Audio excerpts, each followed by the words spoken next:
esitykset on hyviä, mediakriittisyys on aina hyvä. Tällaisia asioita ainakin, jos näistä nousee, niin hieno juttu.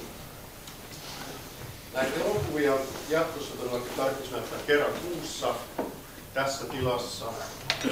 Ja niistä saa jatkossa tietoa täältä ryhmän web-sivulta www.uusinakemus.fi. Siellä voi myös kommentoida näitä elokuvia, mitä on näytetty, esittää toiveita tulevien dokumenttien suhteen ja tuolla tavalla. Sama pätee myös ryhmä Facebook-sivustoon. Siellä voi kanssa kirjoittaa näistä ja esittää toiveita elokuvista ja tuolla tapaa.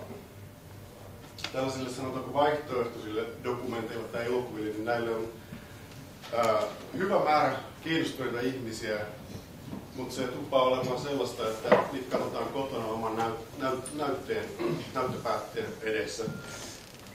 Ja mä ajateltiin, että osa tai yksi juttu, mitä tämä projekti voisi tuoda, missä se voisi olla hyödyllinen, olisi se, että ihmiset kerran kuussa nyt tämän suunnitelman mukaan olette täällä, pääsee paikalle, katsoo näitä dokumentteja ja tapaamaan muita ihmisiä kasvoista kasvoihin, jotka on myös kiinnostunut näistä ja keskustelemaan asioista. Se on jotain, mitä ihan kotikoneella ei niin mukavasti tapahdu kuin tällaisessa ympäristössä. Tällä kertaa näytettävä elokuva on Dylan Amerin ohjaama Loose Change 911 amerikkalainen kaappaus.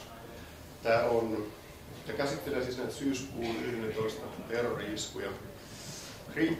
Kriittisesti sitä virallista näkemystä ennen kaikkea, mitä asiasta on esitetty.